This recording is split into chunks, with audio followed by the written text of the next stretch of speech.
Il y a de cela déjà près de 10 ans, quand j'ai décidé de commencer à investir mon argent, je n'entendais pas beaucoup parler d'investissement autour de moi.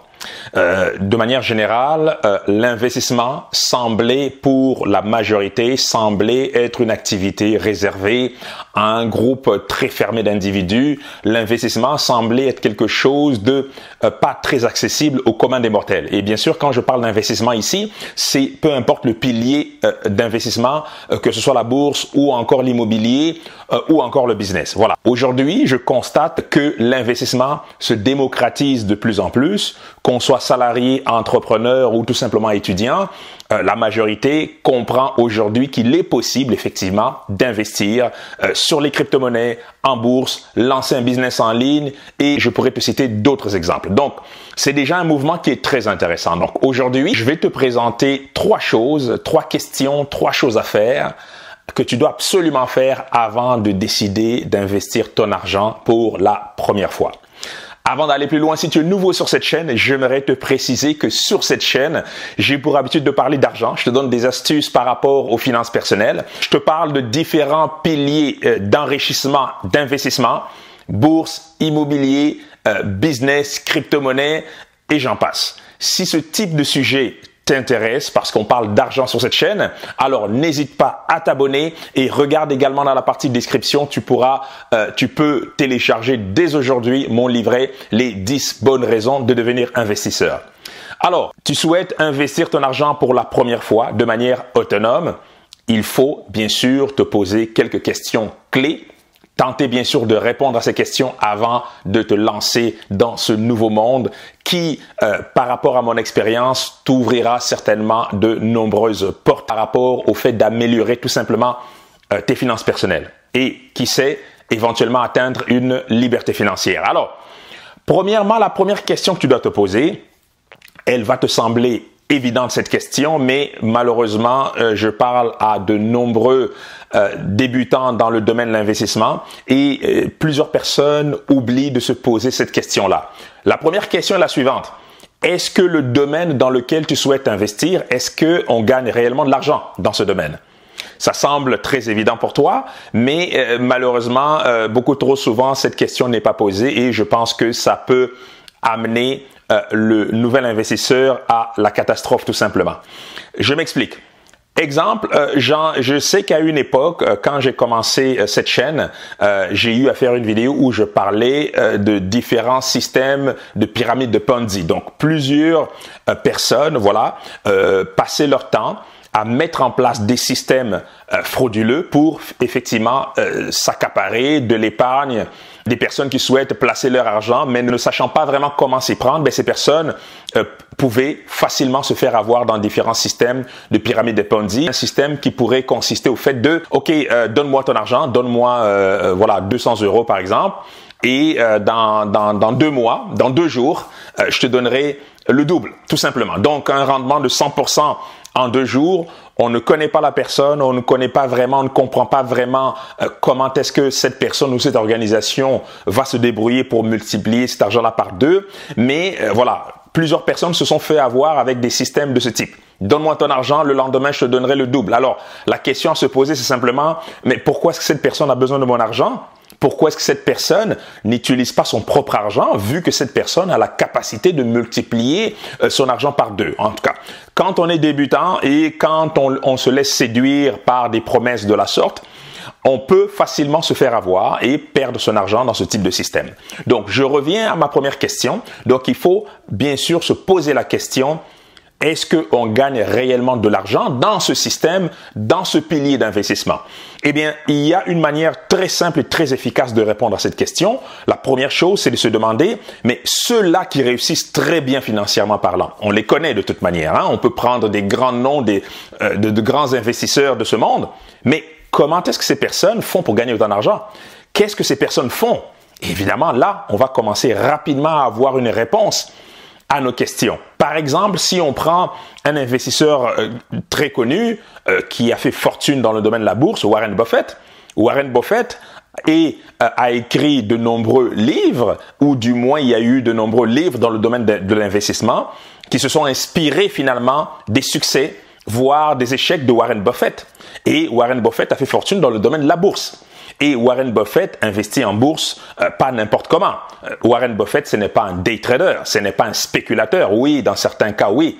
Mais Warren Buffett a fait fortune comment? Principalement en investissant en bourse, sur les marchés financiers et en plaçant son argent avec un horizon de moyen à long terme et en focusant énormément sur la valeur intrinsèque, donc les fondamentaux d'une entreprise, et en ayant comme bonus, bien sûr, le fait de percevoir des dividendes, donc un revenu passif qu'on reçoit régulièrement par le fait même qu'on détient les actions d'une entreprise, tout simplement. Voilà. Donc voilà un exemple concret de quelqu'un qui a réussi, très bien réussi d'ailleurs dans le domaine de l'investissement, mais dans ce cas-ci, en utilisant un pilier d'enrichissement très connu, qu'est la bourse, par exemple. Warren Buffett ne place pas son argent dans des systèmes de Ponzi, par exemple, ou en donnant son argent à un inconnu, en espérant que le lendemain, l'inconnu reviendra lui donner le double. Bien sûr que non.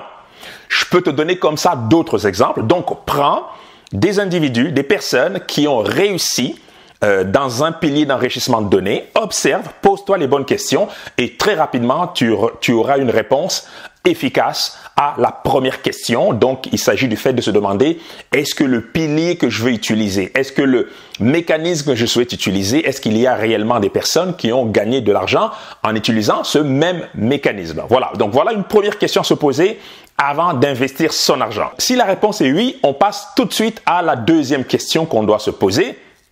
Il s'agit de savoir, est-ce qu'on a les compétences? On reprend l'exemple de la bourse. Je souhaite investir en bourse. Voilà, ok, j'ai vu qu'autour de moi, ou du moins, j'ai vu qu'il y a plusieurs personnes qui se sont enrichies, qui ont bien réussi financièrement dans le domaine de la bourse. Parce qu'effectivement, il existe, dans le domaine de la bourse, plusieurs personnes réussissent très bien dans ce domaine. Donc la deuxième question, c'est, est-ce que j'ai les compétences pour réussir dans ce domaine?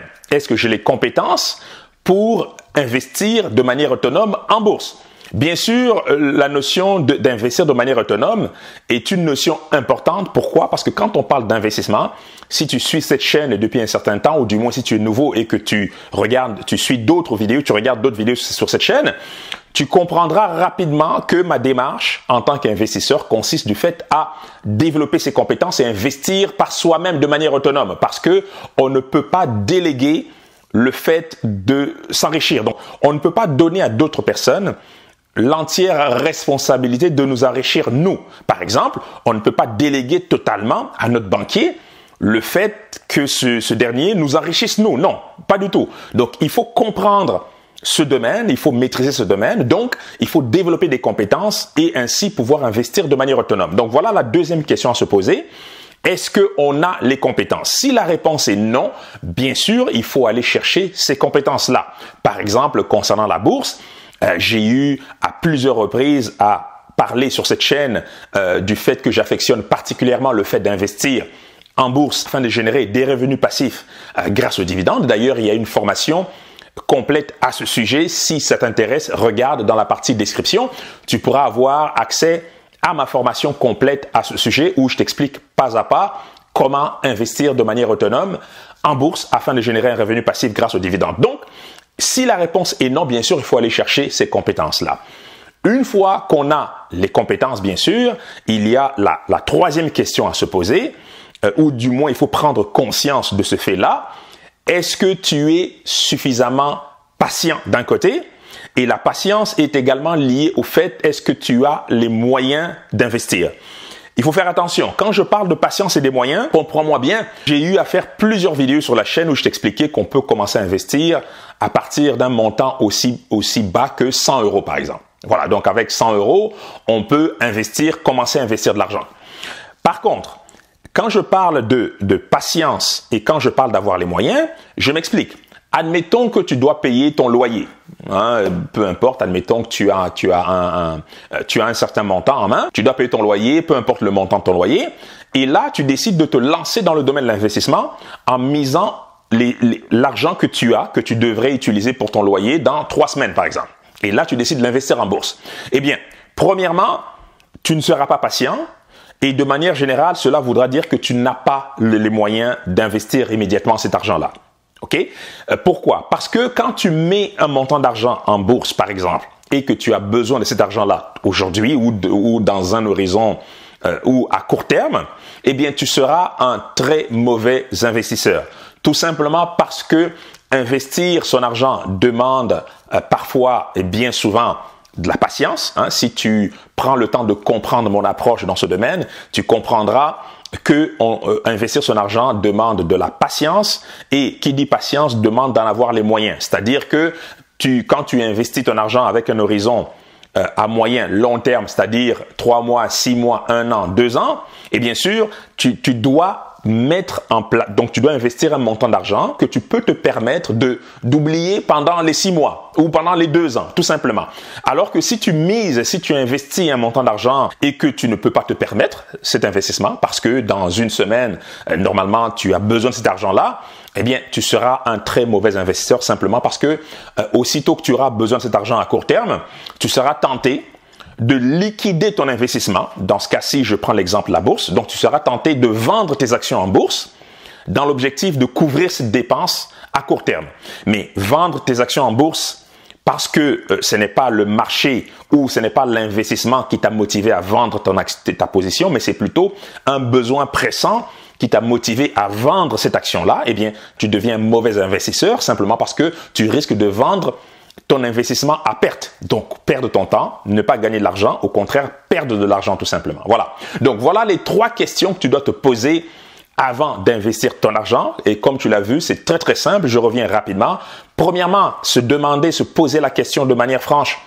Est-ce que on gagne de l'argent dans ce domaine? Deuxièmement, se poser la question de savoir est-ce qu'on a les compétences? Sinon, on va bien sûr chercher les compétences à travers une formation, par exemple. Et troisièmement, bien sûr, investir un montant d'argent, voilà, un montant d'argent qu'on peut se permettre d'investir immédiatement parce que un investissement réussi, bien souvent, c'est un investissement qu'on conserve dans un horizon de moyen à long terme, donc de quelques mois à quelques années. C'est ainsi qu'on réussit à sortir avec des plus-values voilà, avec des gains très, très intéressant, tout simplement. Voilà. Donc, voilà, courte vidéo pour te mettre un peu dans le bain. Si tu souhaites débuter, te lancer dans le monde de l'investissement, eh bien, tu dois faire tes devoirs. Et parmi ces devoirs-là, tu as ces 3 questions-là. Donc, des questions très simples à se poser avant de te lancer. Voilà.